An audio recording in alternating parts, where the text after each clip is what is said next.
सभी भक्तों को राधे राधे, हर हर महादेव। कैसे हैं आप सब? आशा करती हूँ अच्छे होंगे। आइए सुनते हैं इस वीडियो में इंदिरा एकादशी की व्रत कथा सुनने से पहले आप सब हाथ में थोड़े से अक्षत ले लीजिए। अक्षत के नाम पे तिल ले लीजिए या फूल ले लीजिए, क्योंकि खाली हाथ कथा नहीं सुनते हैं। चलिए शुरू करते हैं। श्री युधिष्ठिर बोले, हे भगवान, आप कृपा करके पूर्वक आश्विन मास की कृष्ण पक्ष की एकादशी के व्रत कथा को कहिए। इस एकादशी के व्रत करने से कौन कौन से फल मिलते हैं, सो समझाकर कहिए। इस पर श्री कृष्ण भगवान बोले कि श्री राजेष्ठ आश्विन मास की कृष्ण पक्ष की एकादशी को व्रत करने से समस्त पाप नष्ट हो जाते हैं। इस व्रत करने से समस्त पाप गए हुए पितरों को उद्धार हो जाता है। हे राजन, इस एकादशी की कथा सुनने मात्र से ही वाजपेयी यज्ञ का फल मिलता है। प्राचीन सतयुग में महिष्मती नाम की नगरी में इंद्रसेन नाम का एक प्रतापी राजा राज करता था। वह पुत्र और पौत्र धन धान्य आदि से पूर्ण था और सदैव शत्रुओं को दमन करने वाला था। एक समय जबकि राजा अपनी राजसभा में सुखपूर्वक बैठा था, महर्षि नारद आकर आकाश मार्ग से उतरकर वहां आए। मुनि को देखकर राजा आसन से उठा और अर्घ्य आदि से उनकी पूजा करके उन्हें आसन दिया। महर्षि नारद बोले कि हे राजन, आपके राज्य में सब कुछ कुशल है। मैं आपकी धर्मपरायणता को देखकर अत्यंत प्रसन्न हूँ। पर राजा बोला, हे महर्षि, तथा आपकी कृपा से मेरे समस्त यज्ञ कर्म आदि सफल हो गए। देव, अब आपकी आज्ञा हो। क्या आज्ञा है? इस पर नारद बोले, नारद, मुझे एक महान आश्चर्य हो रहा है कि एक समय जब मैं ब्रह्मलोक में या यमलोक गया था, उस समय उस जगह यमराज की सभा के मध्य में मैंने तुम्हारे पिताजी को बैठा देखा था।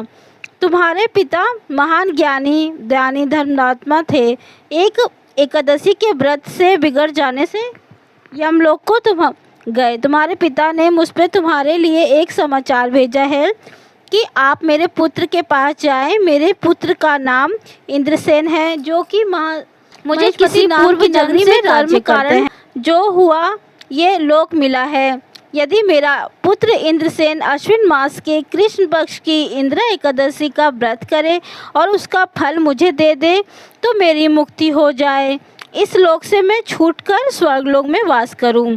जब राजा ने महर्षि नारद जी से ऐसे पिता के दुख पूर्ण वाक्य को सुना, तब उसे महान दुख हुआ और इंदिरा एकादशी की व्रत विधि को पूछने लगा। नारद जी, तब आप मुझे इस एकादशी के व्रत की विधि बतलाइए। इस व्रत नारद जी को बोले, हे राजन, आश्विन मास कृष्ण पक्ष की दशमी के दिन प्रातः काल श्रद्धा सहित स्नान करना। इसके पश्चात फिर दोपहर को भी स्नान करना चाहिए। इस समय जल से निकला श्रद्धा पूर्वक पितरों को श्राद्ध करे। एक समय भोजन करे और रात्रि को पृथ्वी पर शयन करे। इसके दूसरे दिन अर्थात एकादशी दिन प्रातः काल दातुन करे और स्नान करे। इसके पश्चात भक्ति पूर्वक व्रत का धारण करे और कहना चाहिए कि मैं आज निराकर रहूँगा और समस्त भोगों को त्याग दूंगा। इसके पश्चात कल भोजन करूंगा। हे भगवान, आप मेरी रक्षा करने वाले हैं, आप मेरे व्रत को निभाइए। इस प्रकार आचरण करके दोपहर को शालिग्राम जी की मूर्ति को स्थापित कर और उत्तम ब्राह्मणों को बुलाकर भोजन कराएं और दक्षिणा दें। भोजन में कुछ हिस्से गौ को खिलाइए और विष्णु भगवान को धूप दीप नैवेद्य आदि से पूजा करें और रात्रि को जागरण करें।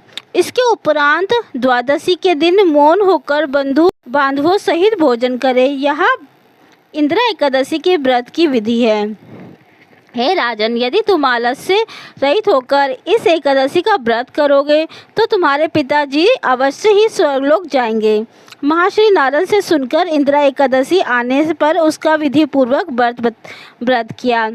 बंधु बांधवों सहित इस व्रत को करने से आकाश से फूलों की वर्षा हुई और राजा का पिता यमलोक से गरुड़ पर चढ़कर स्वर्गलोक को चले गए। राजा इंद्रसेन भी इस एकादशी के व्रत से प्रभाव से इस लोक से सुख भोगकर अंत में स्वर्गलोक को गए। श्री कृष्ण भगवान कहने लगे, यदि धर्मराज मैंने तुम्हारे सामने इंदिरा एकादशी का महत्व का वर्णन किया है, इस कथा के पढ़ने व सुनने मात्र से ही समस्त पाप नष्ट हो जाते हैं और अंत में स्वर्गलोक जाकर वास कर। तो ये थी दोस्तों इंदिरा एकादशी की व्रत कथा। कथा कैसी लगी आपको कमेंट में बताइए, और कमेंट में बताइए किस किस ने एकादशी का व्रत किया है। अगर व्रत नहीं कर रहे हैं तो आज के दिन पूजा जरूर करें। और हर हर महादेव, राधे राधे।